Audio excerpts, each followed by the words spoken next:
Chers élèves, bonjour. Je me nomme Sédougou Bachir Hippolyte, je suis professeur de français. Notre travail portera sur la séquence consacrée à la rédaction d'un dialogue argumenté. En rappel, une séquence didactique est un ensemble de séances concourant à la réalisation d'un objectif fédérateur. Et en ce qui concerne notre travail, nous avons ciblé 4 séances pour la réalisation de cet objectif. Une séance de grammaire, une séance de vocabulaire, une séance d'orthographe et une séance d'expression écrite. Alors, l'objectif de toutes ces activités est de vous donner quelques rudiments qui puissent vous permettre de soutenir une argumentation rigoureuse et cohérente dans le cadre d'un débat, d'un échange, d'un joute oratoire, d'accord, que ce soit en classe ou que ce soit dans la vie courante. Alors, de ce pas, je m'en vais donc vous faire découvrir la première séance. C'est une leçon de grammaire qui portera sur les discours rapportés, notamment le discours direct et le discours indirect. Alors, et pour cela du moins, nous avons donc ces objectifs. Alors, l'objectif général, donc, à travers ce cours, cette séance du moins de grammaire sur le discours direct et le discours indirect, donc, l'objectif général, comme je le disais, est de maîtriser les discours directs et indirects. Et comme objectif spécifique, alors, vous devez être, à l'issue de ce cours, capable donc de distinguer le style direct et le style direct du style indirect. Et vous devez aussi être capable de transformer le discours direct au discours indirect et vice-versa. Voilà donc. Alors, le plan du travail se décline autour de ces grands axes. Premièrement, nous avons donc la présentation du discours direct, discours au style direct. Ensuite, la présentation du discours au style indirect, d'accord. Le troisième grand point sera donc consacré à la transformation du discours direct au discours indirect. Et enfin, il y aura donc une production. Bien, alors, commençons par le premier point, donc, qui concerne donc le discours direct.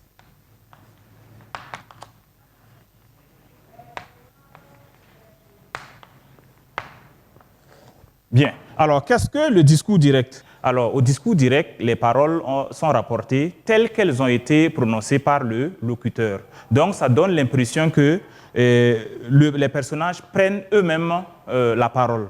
Exemple, nous avons Oumar répond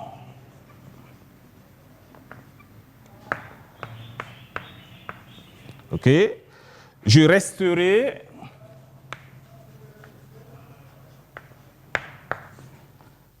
dans notre salle.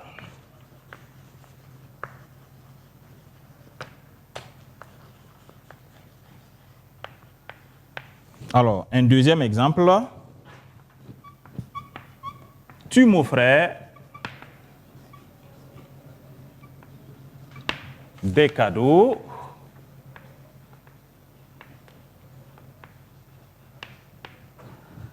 Se souvient-elle?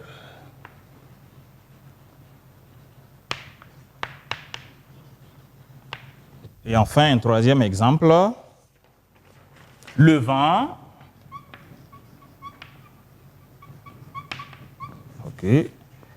déclara à Lima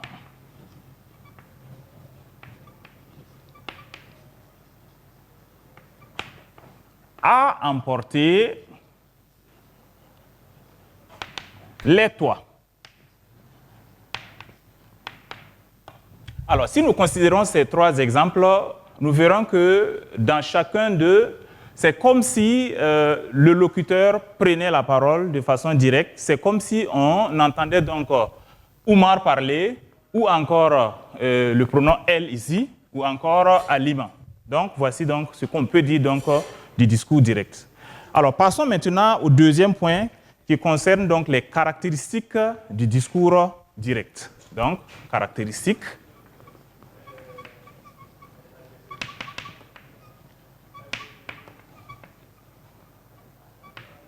Donc, du discours au style direct, voilà.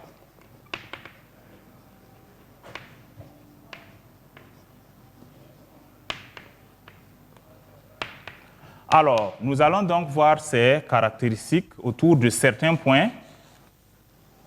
D'accord? Et le premier point concerne donc la place de la phrase introductive. Alors, on se rappelle que c'est dans la phrase introductive que se trouve donc le verbe introducteur, lequel verbe donc va introduire les paroles. Alors, et qu'est-ce qu'on peut dire? Premièrement, la phrase introductive peut se trouver avant les paroles, au milieu des paroles ou après les paroles. D'accord? Bien. Alors, lorsque la phrase introductive est au début de parole, elle est suivie de 2 points et les propos rapportés sont mis entre guillemets. Et on met les guillemets quand sont rapportés, et on utilise du moins les guillemets lorsque les paroles sont rapportées par un seul personnage. Souvent, c'est des paroles qui se trouvent isolées au milieu d'un texte. Et concrètement, nous pouvons voir ça ici avec la première phrase, le premier exemple. Oumar répond. 2 points, et on ouvre les guillemets, voilà, qui contiendront donc les paroles, et ensuite on les referme. Voilà donc le premier exemple. D'accord? Voilà.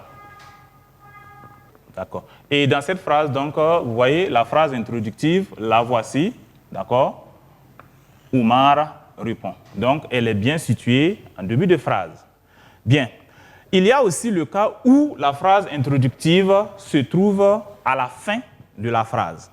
Et dans ce cas, elle est séparée donc du propos par une virgule et le verbe est inversé. Tu m'offrais des cadeaux, se souvient-elle. Voici donc la phrase introductive qui se trouve après donc les paroles. Et ensuite, vous allez voir qu'ici, la présentation formelle a changé.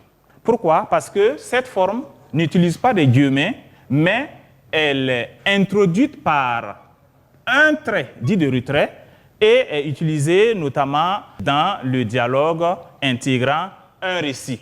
Et vous voyez donc, on a le verbe introducteur ici qui est « se souvient » et ça entraîne donc l'inversion du sujet. Et n'oubliez pas que dans ce cas, la réplique est introduite par un trait, un tiret du moins dit de retrait. Et enfin, nous avons le troisième cas. Dans ce cas, la phrase introductive se trouve insérée dans les propos à travers une proposition incise qui est contenue entre 2 virgules. Et vous avez ça. Voilà.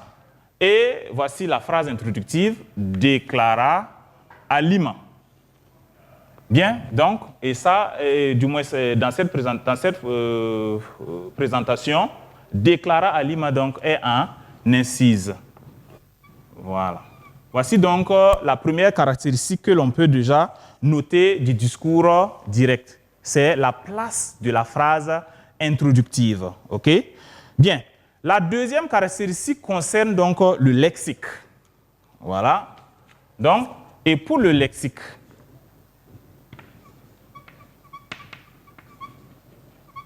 alors, au niveau du lexique, ce que l'on peut retenir par rapport au discours direct, c'est l'utilisation de certains termes généralement utilisés au niveau de l'oralité, tels que les interjections. Okay? Et nous avons par exemple une phrase, si par exemple on a hop,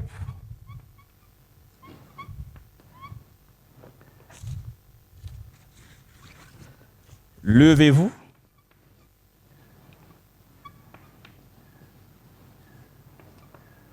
Ordonna Karim.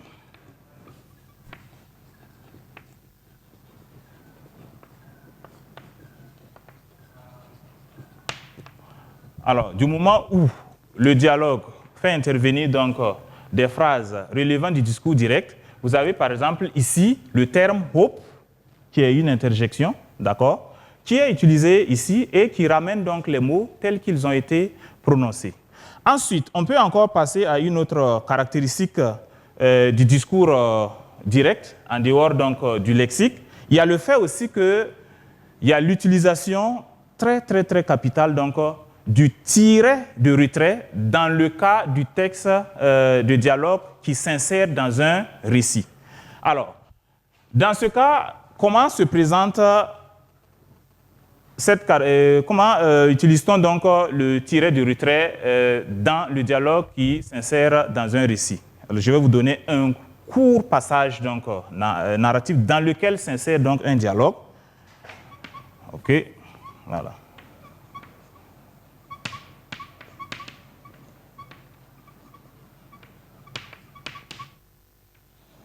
Bien. Alors, le moniteur s'approcha du groupe.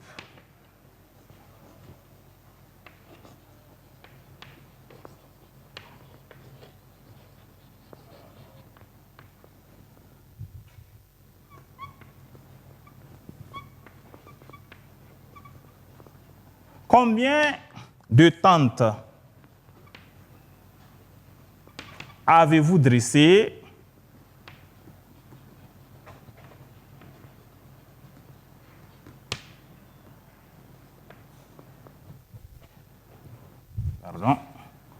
demanda-t-il.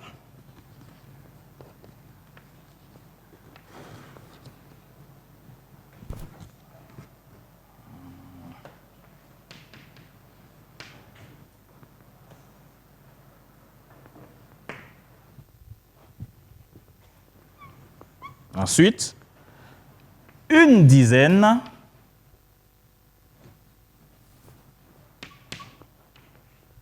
répondit le chef.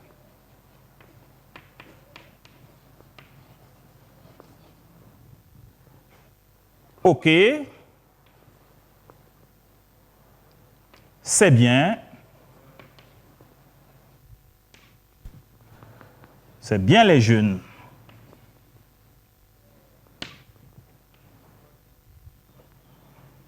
Félicita le moniteur.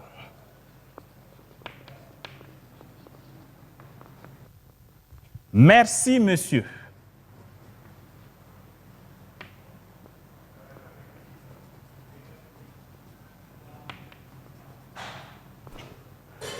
Dit fièrement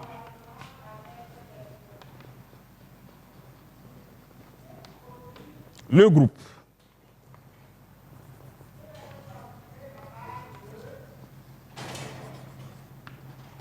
Donc, voici un court passage de dialogue que nous avons au tableau. D'accord. Donc, je vous relis le texte. Alors, le moniteur s'approcha du groupe. Combien de tentes avez-vous dressées demanda-t-il. Une dizaine, répondit le chef. OK, c'est bien les jeunes, félicita le moniteur. Merci, monsieur, dit fièrement le groupe. Donc, nous avons donc un passage où il y a un dialogue. Alors, ici, nous avons mis les tirets de retrait en rouge afin de signaler leur importance, d'accord, dans la construction de ce dialogue, parce que les tirets de retrait jouent un rôle très essentiel donc, dans le dialogue qui s'insère dans un récit. Pourquoi ici ça s'insère dans un récit? Parce que nous avons une phrase introductive déjà, alors le moniteur s'approcha du groupe, ok, voilà, qui nous permet donc de situer les circonstances ou encore tout ce qui entoure la survenue de ce dialogue. Alors, le tiret de retrait donc permet d'attribuer la parole à un locuteur, d'accord, et comme dans le dialogue, les échanges se font à tour de rôle, alors lorsque nous passons à un autre tiret, ça veut dire que systématiquement, nous attribuons la parole à un autre interlocuteur qui répond donc de l'autre locuteur. Et deux locuteurs, d'accord, ne peuvent intervenir dans un seul tiret. Donc, à chaque tiret correspond donc un intervenant. Et ça permet donc de donner une certaine cohérence donc, au texte de dialogue. Voilà donc l'importance déjà du tiret de retrait. Bien. Remarque, vous verrez dans certains documents où il y a un dialogue qui vient s'insérer dans un récit, dans cette présentation peut un peu changer. Dans certains documents, vous verrez que avant donc de commencer le dialogue, on place donc des guillemets au début et à la fin du dialogue. Alors, cette présentation elle est facultative, elle n'est pas imposée. L'essentiel, c'est déjà d'utiliser donc les tirets de retrait et de permettre de savoir qui intervient, d'accord, dans le dialogue. Voilà. Bien. Nous allons passer maintenant à une autre présentation possible, d'accord? Alors, parce qu'il arrive aussi que dans un texte, notamment un texte de théâtre, la présentation soit différente. Et c'est cette présentation qui est dite, donc, dialogue de théâtre. Voilà. Alors, comment est-ce qu'on présente un texte sous le modèle du théâtre? Alors, déjà, ce qu'on peut retenir, il n'y a pas de guillemets, il n'y a pas de verbes introducteurs. Le nom du personnage qui parle donc est toujours placé avant la réplique. Il est suivi de 2 points. Et pour illustrer cela, voici un exemple. Nous pouvons toujours considérer le texte qui nous a servi d'illustration ici. Si vous prenez, voilà, si nous devrions rédiger ce texte comme s'il s'agissait d'un texte de théâtre, voici comment les choses allaient se passer. Alors, premièrement, c'est le moniteur qui intervient. Alors, on aura le moniteur.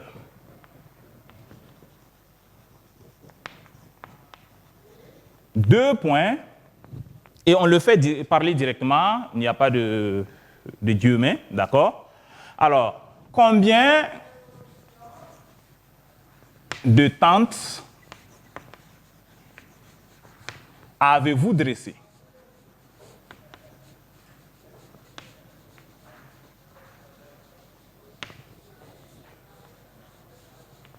Voilà. Et il y a le chef qui répond. Le chef revient par là. Encore 2 points. Il va dire donc une dizaine.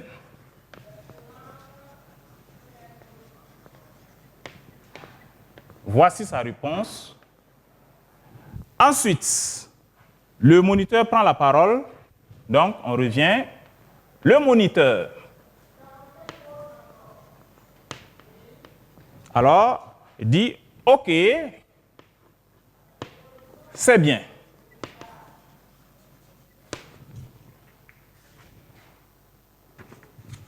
C'est bien les jeunes.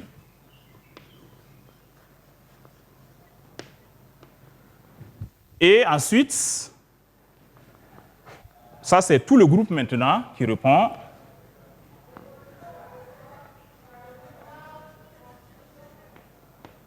Donc, merci monsieur.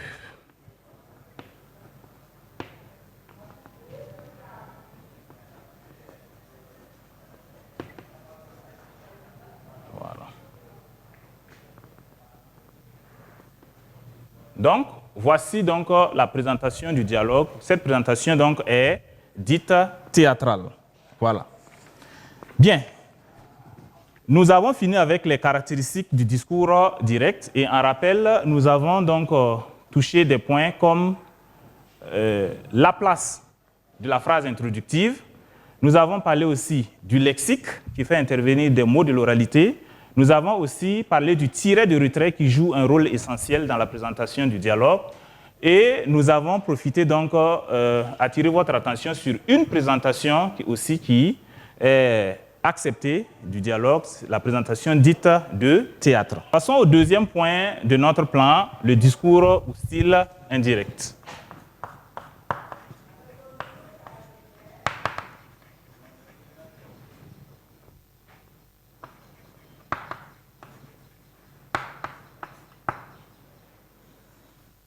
Alors, dans le discours indirect, les paroles sont rapportées de manière indirecte.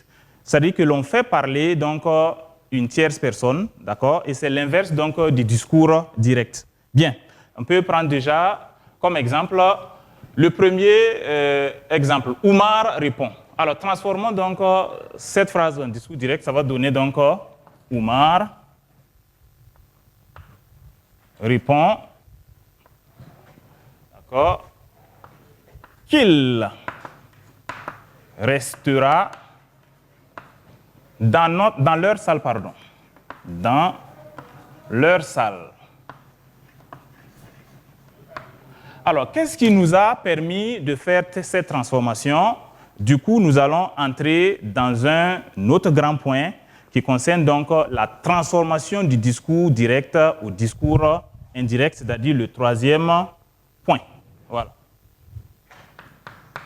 Ou transformation du discours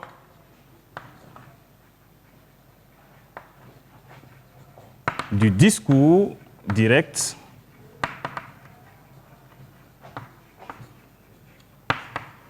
au discours indirect.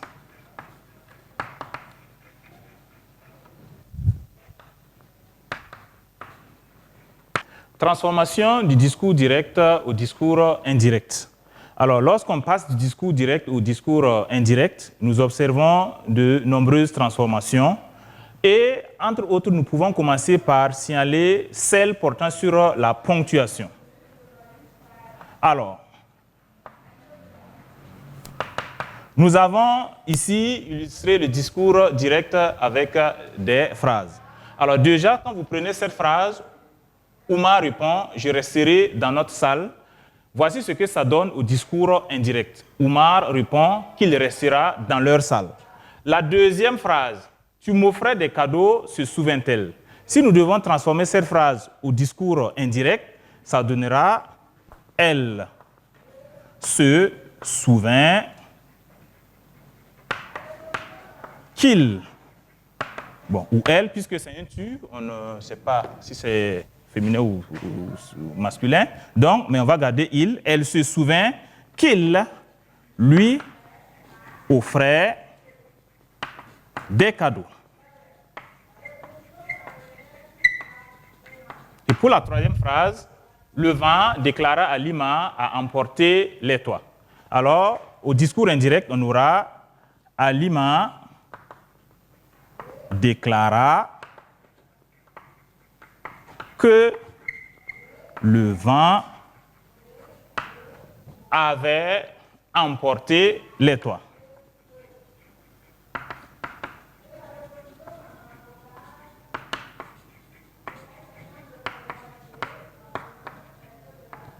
Bien. Alors, qu'est-ce que nous pouvons déjà tirer comme conclusion par rapport aux transformations touchant la ponctuation? Alors, dans la première phrase, Oumar répond qu'il restera dans leur salle. Cette phrase donc est au discours indirect et elle a été transformée à partir donc du discours direct ici. Oumar répond « Je resterai dans notre salle ». Alors nous constatons donc qu'il y a une disparition des deux points et des guillemets qui sont donc des signes propres donc au discours direct. Alors, faisons avec toujours les deux autres phrases. Le vent, tu m'offrais des cadeaux, se souvient-elle, et le vent déclara Alima à emporter les toits. Lorsque nous transformons ces phrases au discours indirect, nous remarquons pertinemment qu'il n'y a plus de tiret de retrait propre au dialogue, donc propre au discours direct ici. Alors, et ces ponctuations disparaissent. Conséquence, déjà, on peut signaler que lorsqu'on passe du discours direct au discours indirect, il y a les deux points, les guillemets et le tiret de retrait qui disparaissent. D'accord? Ça, c'est le premier élément. Alors, comme autre changement que nous notons lorsque nous passons du discours direct au discours indirect, il y a aussi celui donc des mots introducteurs du discours. Lorsque nous étions au discours direct, Oumar répond « Je resterai dans notre salle ». Alors, il y avait bien sûr les deux points et les guillemets qui introduisaient donc le discours, les paroles. Et lorsque nous sommes passés donc au discours indirect, nous avons vu qu'il y a un mot ici qui vient remplacer ces signes de ponctuation. Alors, qu'est-ce qui justifie donc la présence de ce mot? D'accord? Alors, nous allons le voir dans les détails. Alors, il faut le dire que les phrases au discours indirect peuvent être introduites par que, la conjonction de subordination que, ou si, ou encore par les prépositions à ou de.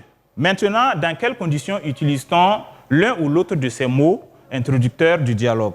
Bien.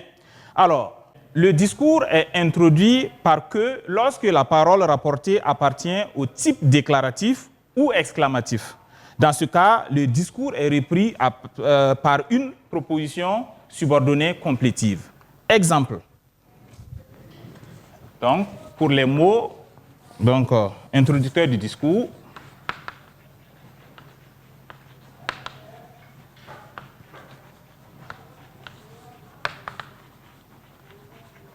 donc, nous avons que.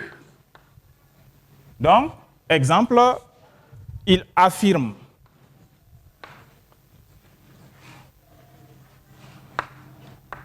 Tout va bien.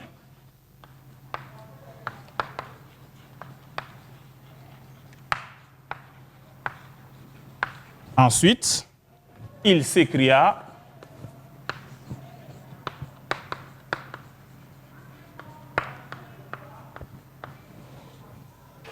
J'ai oublié ma sauce au feu.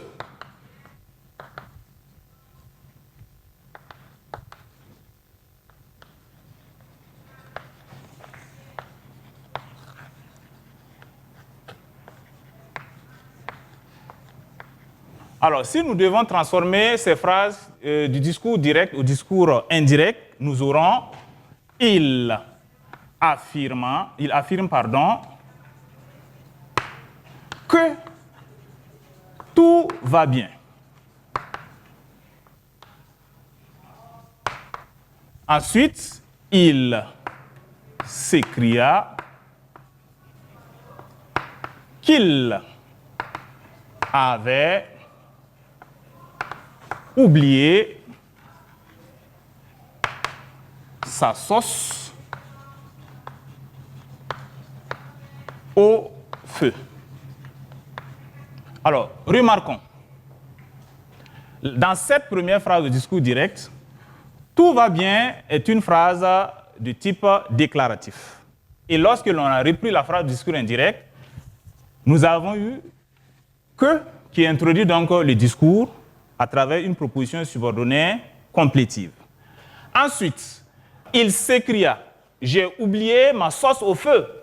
Alors, dans cette phrase, j'ai oublié ma sauce au feu est au type exclamatif. Et lorsque nous avons fait la transformation au discours indirect, nous avons il s'écria qu'il avait oublié sa sauce au feu. Et ici, nous avons donc encore que qui introduit donc le discours ici et à travers donc la proposition subordonnée complétive. Donc, ça c'est la première règle.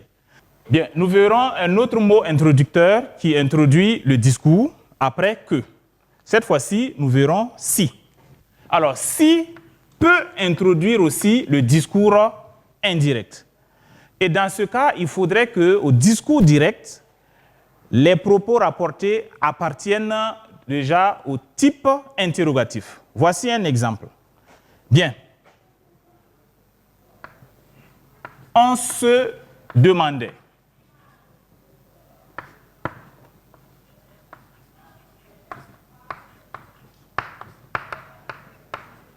Le maire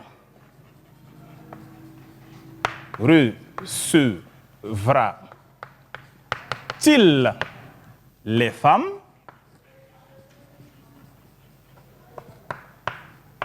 Voilà la phrase au discours direct. Alors, au discours indirect, on aura « on se demandait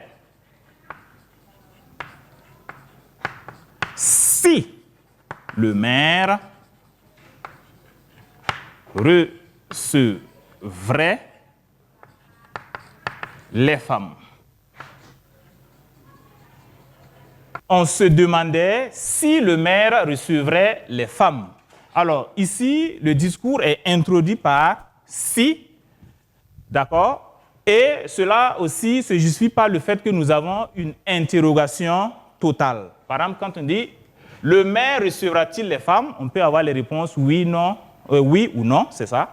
Alors, donc, ici, c'est « si » qui introduit donc les paroles, d'accord, qui introduit le discours indirect lorsque nous sommes dans ce cas. Il y a un autre cas aussi. La phrase peut être toujours interrogative et ne pas faire appel donc aux réponses oui, non ou si. Dans ce cas, donc, nous avons une interrogation dite partielle. Exemple, si nous prenons, alors, on s'interrogea. du moins, on s'interrogea pourquoi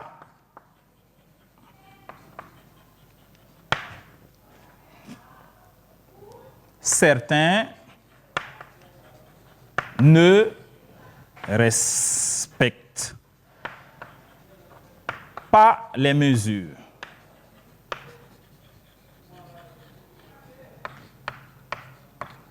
Alors, cette phrase, les propos dans cette phrase donc, appartiennent au type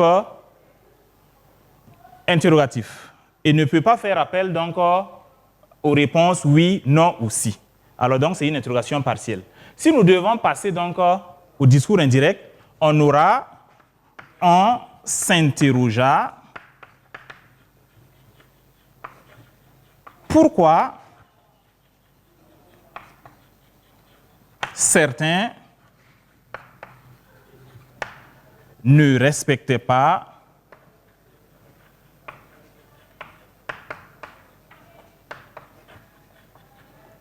les mesures.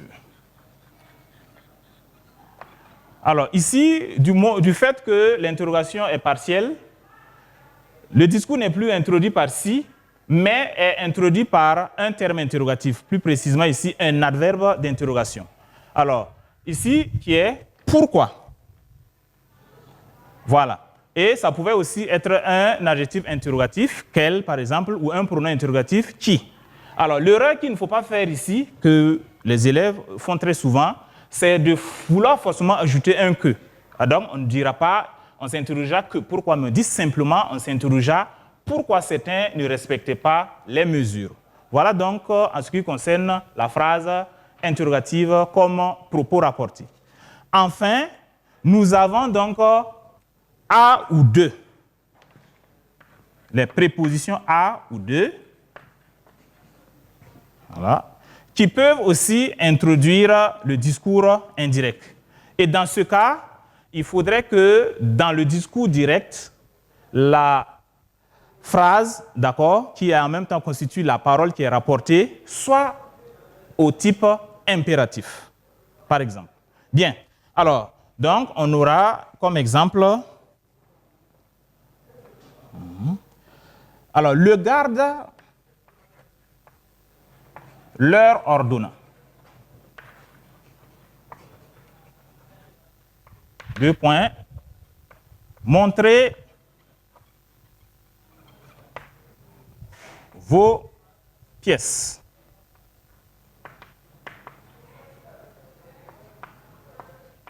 Voilà. Donc, ici, au discours direct, nous avons montré vos pièces, donc, qui relèvent du type impératif. Alors, si nous passons au discours indirect, on aura le garde leur ordonna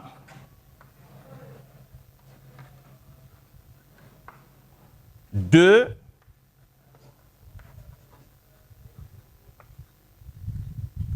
montrer leurs pièces. Voilà. Ici, nous avons deux qui introduisent maintenant le discours indirect. Tout simplement parce que, déjà, les paroles rapportées appartiennent au type impératif. Nous allons donc encore faire observer un changement, okay, qui intervient lorsqu'on passe du discours direct au discours indirect. Et ce changement touche les pronoms personnels et les adjectifs possessifs.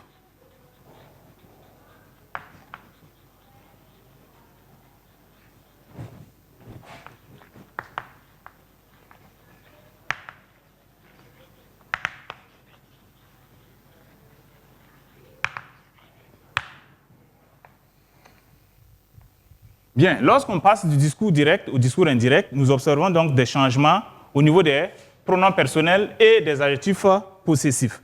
Alors, nous allons repartir à notre première phrase que nous avions retenue. Si nous prenons Oumar répond au discours direct, donc, je resterai Donc, dans notre salle.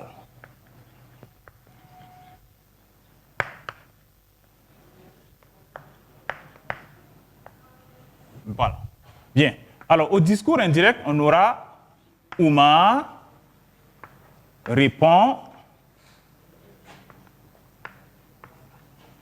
qu'il restera dans leur salle.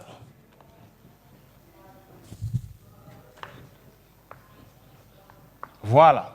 Alors, le pronom personnel « je » qui était mis pour Omar, qui parlait donc au discours direct, est rapporté maintenant par une tierce personne. Normal donc que l'on ait « il ». De même, lorsqu'on parle de notre salle, nous avons un adjectif possessif. Et donc, notre salle, c'est la salle où est Omar. Et ici, ça devient maintenant leur salle. Donc, et ce changement au niveau des pronoms personnels et des adjectifs possessifs se fait quel que soit le temps du verbe introducteur. Voilà. Ensuite, comme autre changement, nous allons noter donc, celui qu'on observe au niveau des temps verbaux.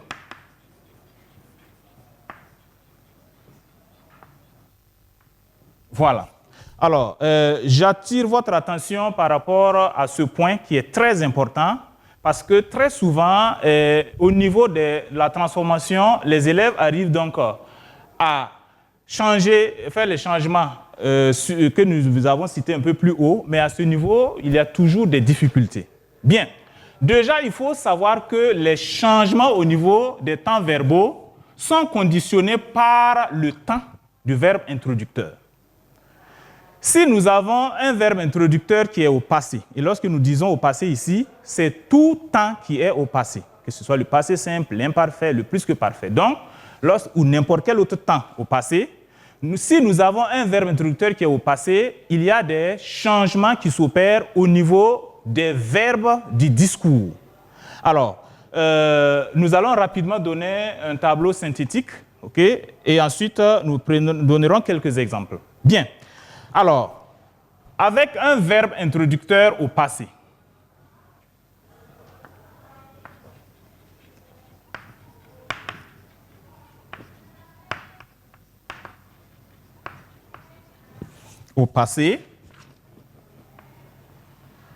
voilà.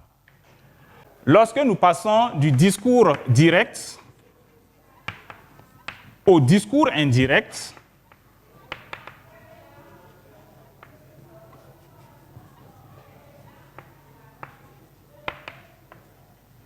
avec, bien sûr, un verbe introducteur au passé, nous observons ce changement. Le présent et l'imparfait de l'indicatif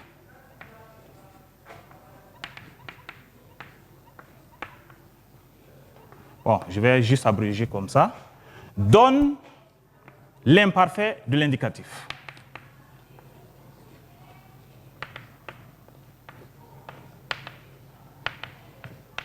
D'accord? Ensuite, le passé composé. Le plus que parfait.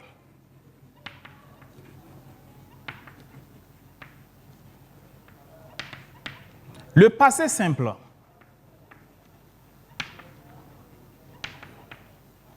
Le passé antérieur.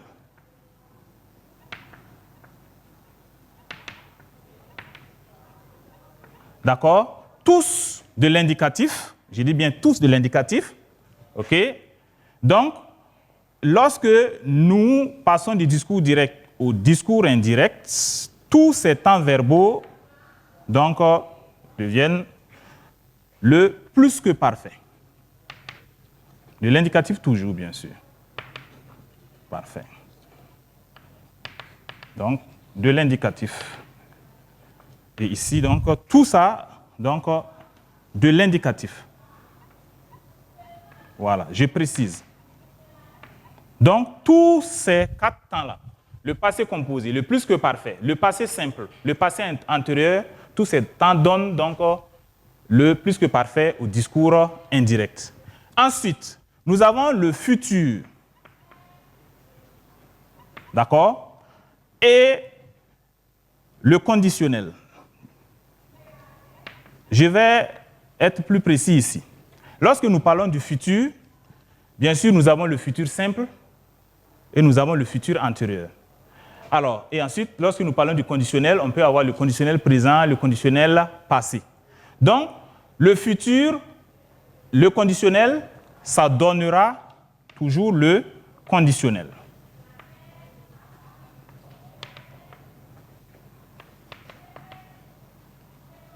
Donc, ce qui veut dire que le futur simple de l'indicatif va donner donc le présent du conditionnel et le futur antérieur de l'indicatif va donner le passé du conditionnel et le conditionnel présent donne le conditionnel présent, le conditionnel passé donne le conditionnel passé. De toutes les façons, il n'y a pas d'observation. Je n'ai pas voulu éclater. D'accord? Et enfin, nous avons donc présent et imparfait du subjonctif.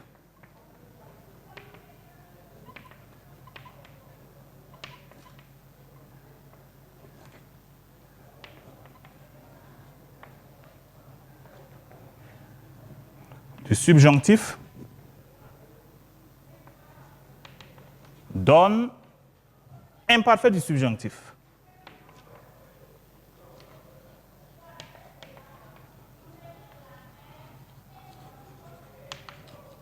Voilà.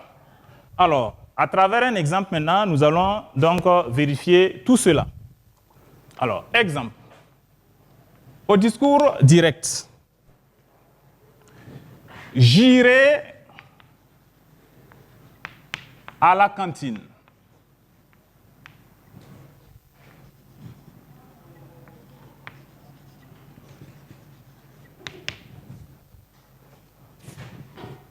Annonça Élie.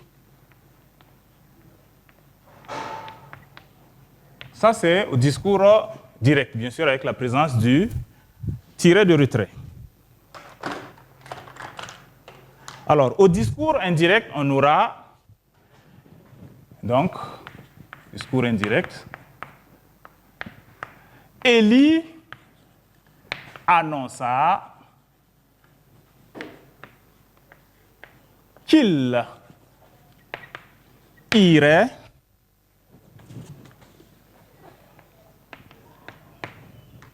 à la cantine.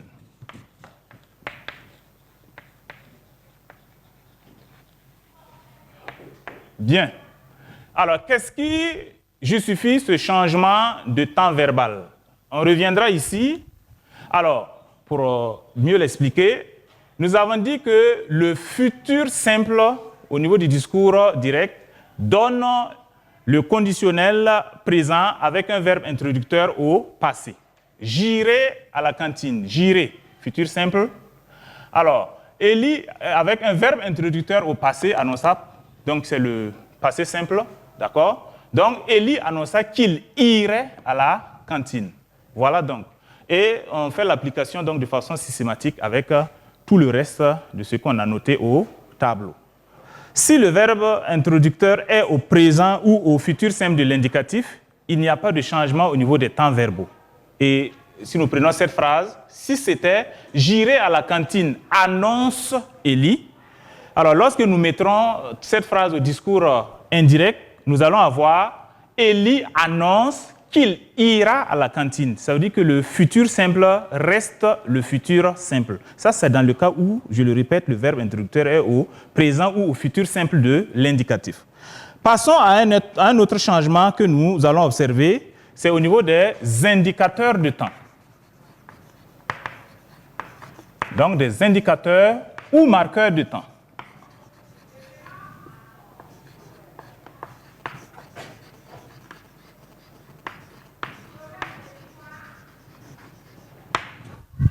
Alors, indicateur ou marqueur de temps. Alors, à ce niveau, nous observons aussi des changements si le verbe introducteur est au passé. Alors, Et nous allons prendre quelques indicateurs de temps. OK? Donc, verbe introducteur au passé.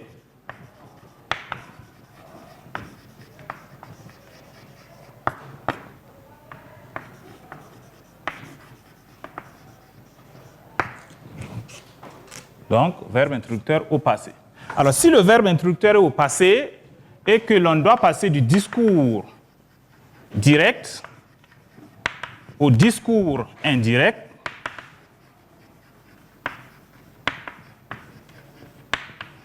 alors nous notons que hier donne la veille,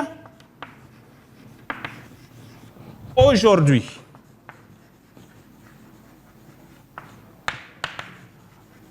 donne ce jour-là, demain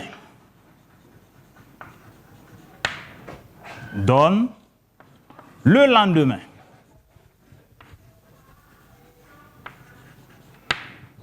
Cette semaine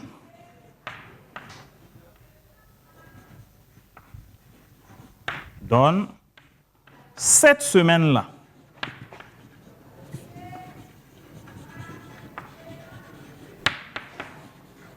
Alors, nous allons nous en tenir à ces quatre indicateurs de temps. Bien sûr, le nombre est encore plus poussé que ça. Voilà. Et en exemple, nous prendrons cette phrase qui dit, voilà, maman, exemple. Maman nous informe.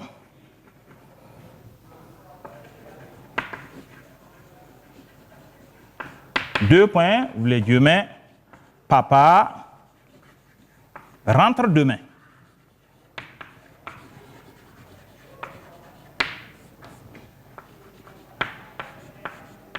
Voilà, cette phrase est au discours direct, avec bien sûr un verbe introducteur au passé, informant.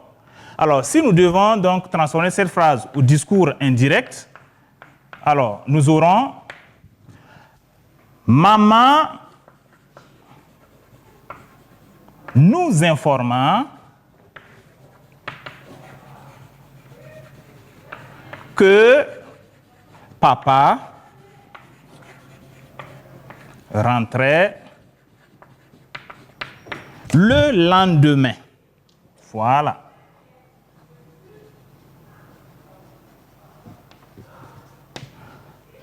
Voilà. Donc, demain donne maintenant le lendemain, avec bien sûr le verbe introducteur au passé.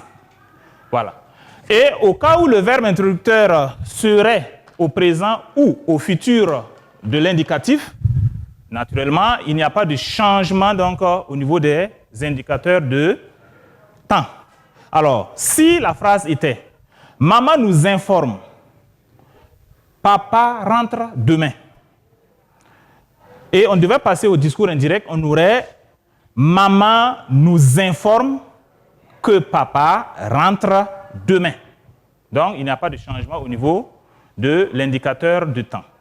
Autre changement que l'on observe aussi, c'est au niveau donc des indicateurs de lieu.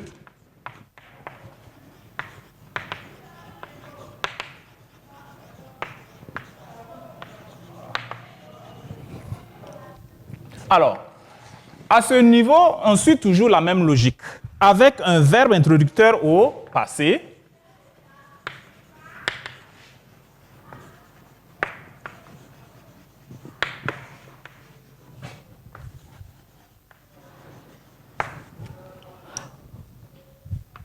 Alors, au discours direct, donc, discours indirect. Alors, si nous passons du discours direct au discours indirect, nous verrons que ici, donne, là ou là-bas.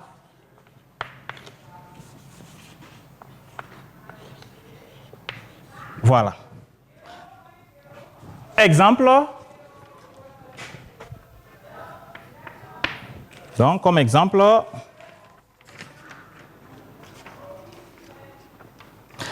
Kader m'avait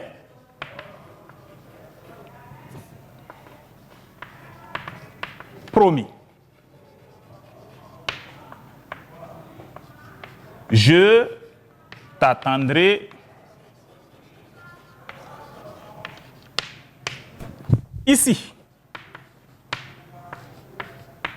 Alors, ça, cette phrase du moins, c'est au discours direct. Au discours indirect, on aura Kader m'avait promis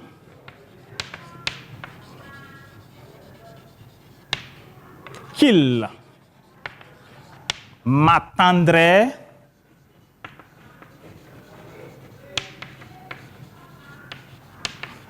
là. Alors, avec ce verbe introducteur au passé, m'avait promis, ici devient donc là. Voilà donc un changement au niveau donc de l'indicateur de lieu. Il est à noter encore que lorsque le verbe introducteur est au présent ou au futur simple de l'indicatif, il n'y a pas de changement au niveau des indicateurs de lieu.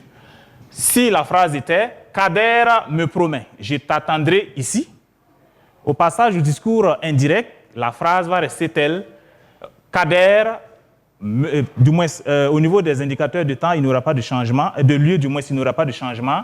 On aura « Kader me promet qu'il m'attendra ici ». Voilà.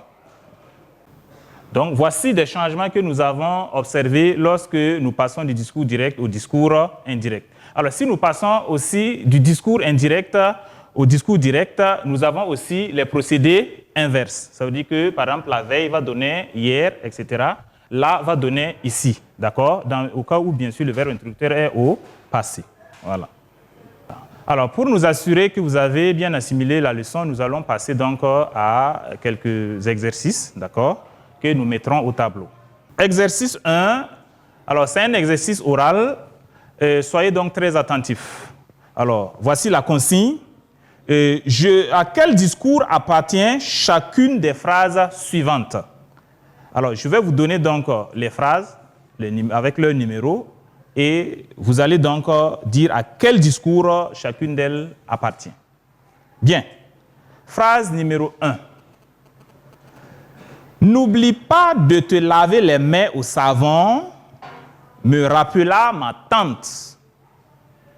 Je répète. N'oublie pas de te laver les mains au savon, me rappela ma tante. Phrase 2. Très émue, elle m'envoie. Je n'étais pas certain de vaincre ma peur aujourd'hui. Je répète. Très émue, elle m'envoie. Je n'étais pas certain de vaincre ma peur aujourd'hui. Phrase 3. Je demanderai à mes camarades s'ils seront présents à la rencontre. Je demanderai à mes camarades s'ils seront présents à la rencontre. Phrase 4. Le maire assura que les marchés seraient désinfectés avant leur réouverture. Le maire assura que les marchés seraient désinfectés avant leur réouverture. Phrase 5. Vous êtes très studieux, nous félicita le professeur de français. Je vous encourage à continuer dans ce sens. Je répète la phrase, phrase 5. Vous êtes très studieux, nous félicita le professeur de français. Je vous encourage à continuer dans ce sens. Je vous laisse donc le temps de faire la distinction entre le discours direct et le discours indirect à travers ces phrases.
Vous avez fini de traiter, enchaînons donc avec la correction. Alors, voici donc le corrigé de l'exercice. Donc, vous suivez en même temps et vous saurez donc les bonnes réponses et les mauvaises. 1. N'oublie pas de te laver les mains au savon, me rappela ma tante. Discours direct. Phrase 2. Très émue, elle m'envoie. Je n'étais pas certain de vaincre ma peur aujourd'hui. La phrase est au discours direct également. Phrase 3. Je demanderai à mes camarades s'ils seront présents à la rencontre. Réponse, discours indirect. Phrase 4. Le maire assura que les marchés seraient désinfectés avant leur réouverture. Réponse, discours indirect. Phrase 5. Vous êtes très studieux, nous félicita le professeur de français. Je vous encourage à continuer dans ce sens. Réponse, discours direct. Passons au deuxième exercice. Transformez chacune de ces phrases au discours inverse. 1. Je demanderai à mes camarades s'ils seront présents à la rencontre demain. 2. Très émue, elle m'envoie. Je ne suis pas certaine de vaincre ma peur aujourd'hui. 3. Le maire assura que les marchés seraient désinfectés avant leur réouverture le lendemain.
Alors, vous avez fini de traiter l'exercice, passons à la correction. Phrase 1.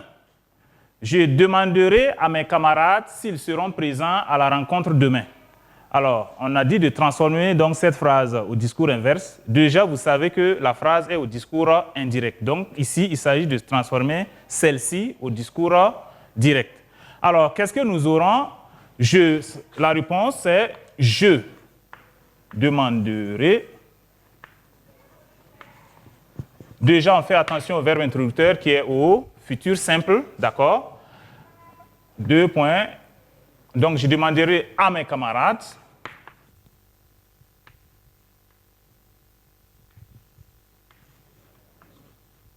voilà, deux points, on ouvre les guillemets.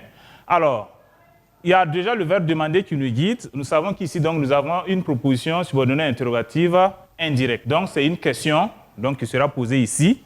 Donc, je demanderai à mes camarades, OK?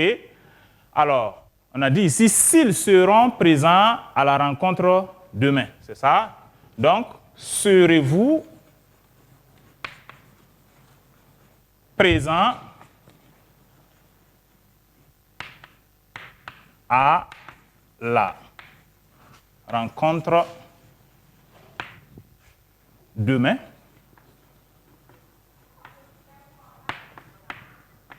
Voilà, verbe introducteur au futur simple, donc pas de changement au niveau donc, des temps verbaux, d'accord, ni au niveau de l'indicateur de temps. Deuxième phrase, très émue, elle m'envoie. Je ne suis pas certaine de vaincre ma peur aujourd'hui. Ici, la phrase est au discours direct. Nous avons donc toutes les marques du discours direct. Alors, donc, il s'agit de la mettre au discours indirect. Et voici ce que ça donne comme réponse. Alors, très émue, elle m'envoie. Alors, déjà, le verbe introducteur est au passé. Donc, faisons très attention parce que ça va entraîner de nombreux changements dans les propos. Donc, elle m'envoie qu'elle, donc, n'était pas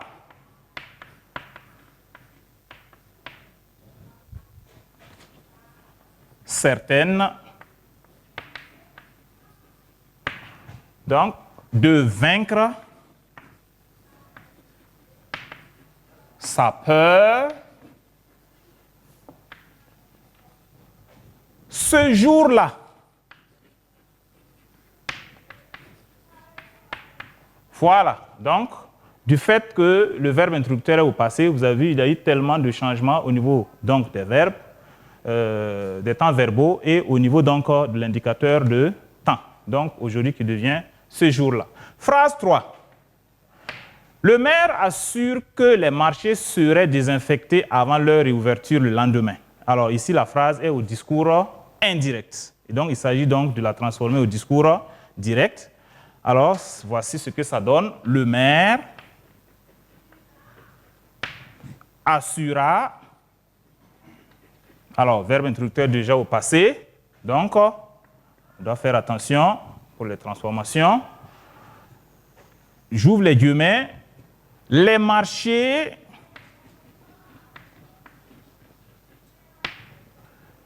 seront désinfectés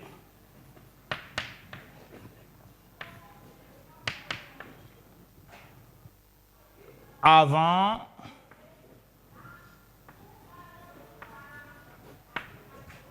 leur réouverture demain. Voilà. Phrase 3. Le maire assura que les marchés seraient désinfectés avant leur réouverture le lendemain. Alors, la phrase ici est au discours indirect. Donc, il faudrait la transformer du moins au discours direct. Et ça donne, le maire assura, avec un verbe introducteur au passé, les marchés seront désinfectés avant leur réouverture demain. Alors, ici, on a serait, d'accord, serait, donc le conditionnel qui devient donc le futur simple ici, seront. Et en plus, nous avons le lendemain qui donne demain. Donc, voici la correction de l'exercice. Alors, chers élèves, nous sommes à la fin de notre séance. Merci pour votre écoute attentive.